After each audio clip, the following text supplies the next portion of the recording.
I remember tukianza nilikuwa na a lot of uncertainties. It's also taxing having to carry people's stories. Jezebel na Odanga ndio my favorite. Cess ni ule mdem Njoro amependa na roho yake yote. Apart from drama yenye Kadzo alikuwa nayo, I feel Kadzo alikuwa mdem poa sana for Njoro. Mwajuma is the perfect woman for Njoro. Hi, my name is Kinyua, aka Njoro Wauba, na play role ya Washington Njoroge pale Njoro Wauba. So yeah, hii ni kipindi moja ufai kumiss. So ingia pale Showmax, stream all the 8 seasons, season 1 to 8, zote ziko hapo. Na pia unaweza ipata Maisha Maji East on Thursdays at 8 p.m. Njoro Wauba. What's wrong with that bias? What is happening? Do you have to shout? Everybody know that you are owing money. 8 seasons in, I would say Njoro may grow both as a character as Njoro and even Kinyua. I remember tukianza nilikuwa na a lot of uncertainties as Kinyua playing Njoro in terms of who character anaenda wapi, because it's something new kwake being a cab driver. Journey yake itakuwaje after these 4 seasons, ataenda wapi next. But then Njoro hopes that at some point kesi itaisha na ikiisha arudi back to job yenye alikuwa anafanya before. But hayuko certain it happen when, of course, with lawyer kama Odanga. But then nikiwatch hizo seasons za kwanza and where I am now, na feel kumekuwa na a lot of growth in terms of just settling into Njoro's role, and even growth in terms of as an actor kama Kinyua, kwa sababu then being able to handle issues zote zenye Njoro anapitia, being able kuenda highs zake na lows zake, and sometimes you do this in a day. Danga. Iko wapi? Iko room gani? Relax, haijaanza. Unaniambia sana ni saa 9:30. Ungeshika simu ningekuambia. Ningeshikaje simu nikiwa kwa ndege? Njoroge. Uko na pesa ya kupanda ndege. Unalipa pesa zangu. What drew me to this character, to this story, was the fact that it's unique. It's something I had never seen before, especially huku kwetu, local contents zenye tumekuwa nazo. Kitambo kutumia cab ilikuwa privilege ya watu kadhaa, but now with the introduction of akina Uber, akina Bolt, then ikakuwa ni easy, kila mtu anatumia cab. And so having used a cab before, venye nilisoma hiyo script nilifeel ita shed light on, number 1, what cab drivers go through, and number 2, on what Kenyans are going through hizo rides zenye Njoro ukuwa nazo. So nilifeel this is, number 1, something unique, it hasn't been done, and number 2, this is something that itafanya watu wajione. You know, art is a reflection of society, so what perfect way kama show yenye inaonyesha kenye watu wana go through in their day-to-day lives. But then the things I feel this character amenifunza, not just about myself but about life. Number 1 ni patience, and the fact that kuna vitu mingi sana zoko beyond our control and there is nothing much we can do about it. And the fact that life is unpredictable, so basically just take it a day at a time. Having to be in each and every scene, from the first scene of the day to the last scene of the day, having to get your lines, your character, and sometimes emotional, sometimes light moments, ni taxing physically kwa Njoro mwenyewe. But then hata ukiangalia, apart from it being taxing on Njoro, it's also taxing having to carry people's stories and the weight of these stories. For instance, there was this nini that really stood out for me, character ya Makena, the cancer, the woman who was dealing with cancer. So nikiangalia comments za watu, the way wanasema, kuna watu mpaka walikuwa wanauliza, is it ni kitu happen in real life ama ni ku-act tu na act, kwa sababu people really bought into that, as in she was able to kuonesha watu the journey ya mtu mwenye ana deal na cancer yenye anakuaga nayo, you know how tough it is, zile moments inakuaga nazo. So when you see people's reaction na watu wana appreciate na watu wanasema mnafanya kazi poa ku highlight hizi issues, then you feel your burden imekuwa lifted kiasi. Naomba nianze kimu as soon as possible, and I have 22% chances of survival. I'm so sorry. Na umeambia Azi? Sijamwambia. Mbona? Njoro siwezi. Last time we almost lost everything. Yani paka sasa tunalipa loans zenye tulichukua. How I prepare for playing that character. Number one, I normally read the script over and over and over, because then you get the entire story, not just from the perspective of your character, but pia unaweza kuget perspective ya characters wengine. Number two, for Njoro, nilikuwa na channel the cab drivers wenye nilikuwa nimewahi tumia cab zao. So nilikuwa na channel nakumbuka, huyu kuna time alianza story fulani, alianzaje hii story, so hivi ndio alianza, so Njoro anaweza anza story yake hivi. So there was that, and then after that I made it a habit.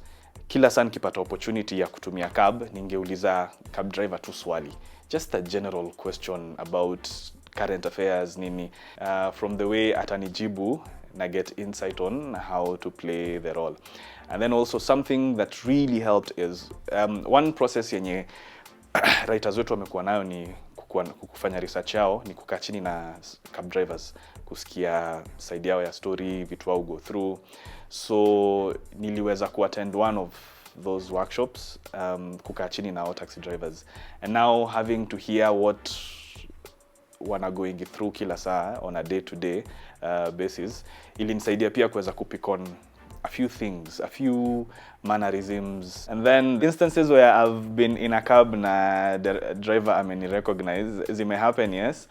There was one, alikuwa so excited. I don't know, I think alisikia tu sauti yangu because nilikuwa nimekaa nyuma.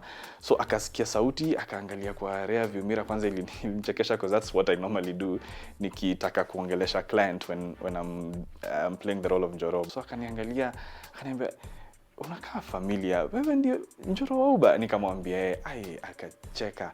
So the entire journey alikuwa ananipatia stories zenye yeye zimemhapenia, zenye amewatch kwa Njoro. Anasema, there was this day ulibeba huu client, alikuwa na shida za nyumbani, it has happened to me. Ana pick on points zenye yeye mwenyewe ame-experience. And then the highlight of it all was venye alini drop, akaniambia, if you don't mind, can I just call my daughter muonge naye, she's a fan of your show. So nikamwambia ni sawa. So akapigia daughter yake, tuliongea, huyo mtoto alifurahi. Nyinyi mbona mjiulizi ndani ya gari langu kwa nini mimi siwashi redio? Shajiuliza? Kwa nini? Kwa sababu serikali inatuchunguza. Lakini na redio aje? Microphone ya kutusikiza iko wapi? Sasa ndo hapo wamezificha. Wafikiri kama angekuwa wameziweka tu hivi tuziona, si tungezitoa. Umepunguza vishindo. Umezidi kaka. For someone who doesn't know what it's like kukua kwa set ya Njoro Wauba, I would say ni fun, but pia it's a lot of work. DOP kuset up na mtu wa sound kwa gari in such a way that hamtaona hizi cameras, hamtaona equipment za sound, hamtaona lights. It's a lot of work, and as much as ni kitu wanafanya daily, kila siku kuna challenges new zenye zina come up. For me pia, having to interact with different people every day, kwa sababu Njoro iko na hizo roles mingi, every day you have to meet someone new. Sometimes you meet people wenye uliwa meet last kitambo, so of course kuna memories za kazi imefanya pamoja. Sometimes you meet new people, haujaiona, wanakuja wanakuwao, performance inakustua, ukozileza, where have you been all this time? Hakuna mtu anakujua, yet you're giving such a beautiful performance. The setting I loved working in the most between Nairobi and Mombasa was definitely Mombasa. I think there's just something about Mombasa and that coastal town. Inakuwaga welcoming and relaxing. And in terms of the way the story was, it's interesting because kwa story ilikuwa Njoro akuwa bit relaxed akiwa Mombasa. And even me kama Kenyan nilifeel a bit relaxed in Mombasa. The love tulipata in Mombasa was totally different. It was way bigger than tulikuwa tuna receive huku. Watu huko ni wakarimu, so it was very welcoming and very relaxing. So yeah, mimi nilipenda. Karibu je ule. Sawa.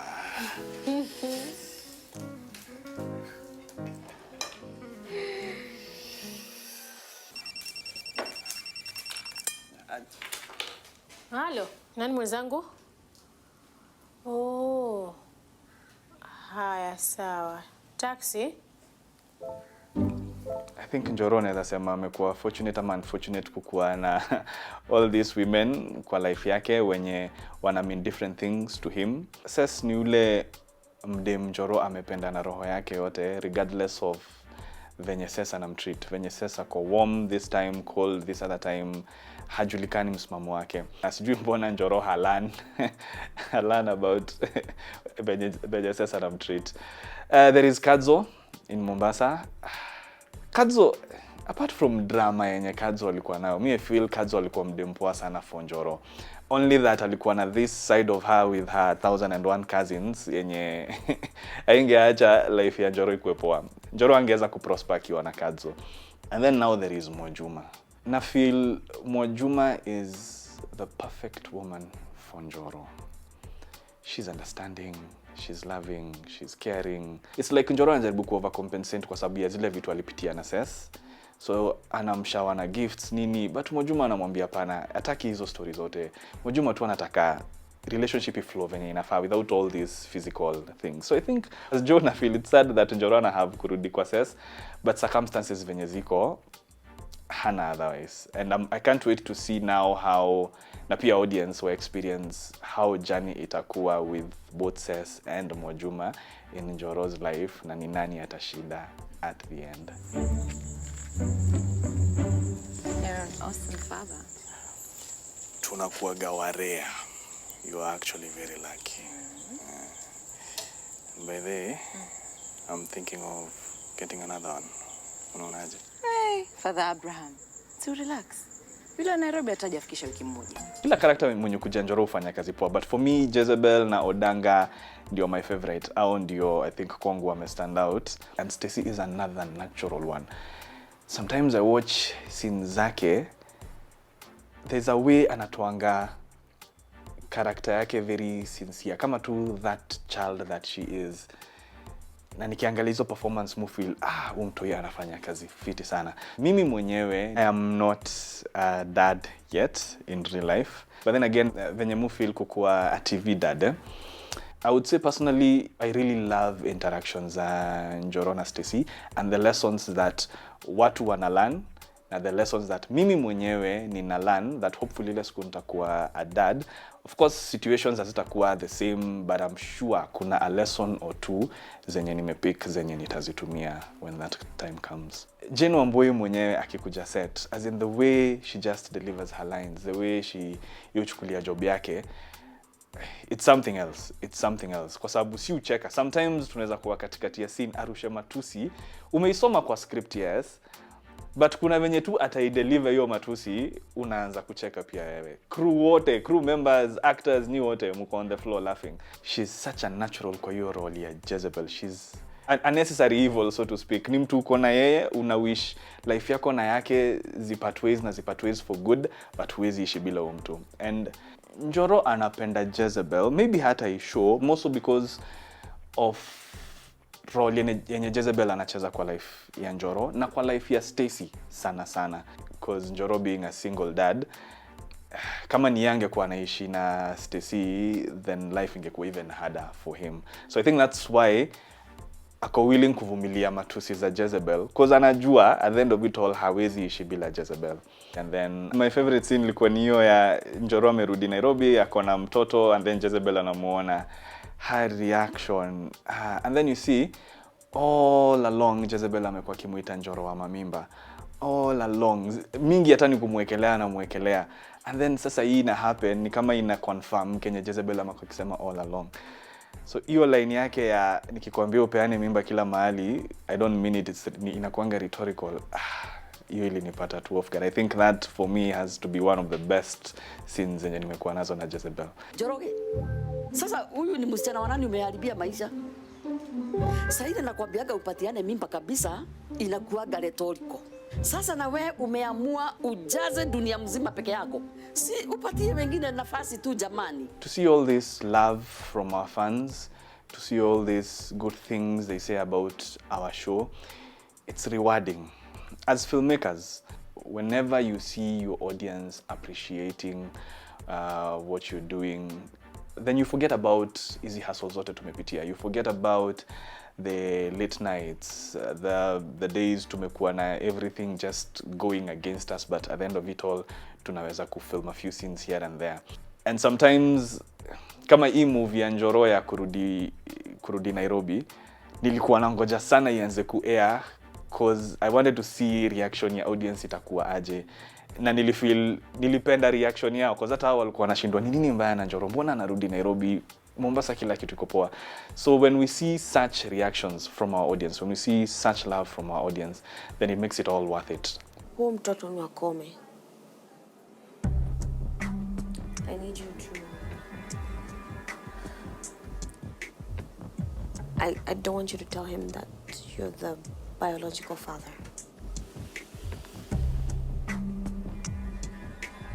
What are you saying? Njoro wa Uber.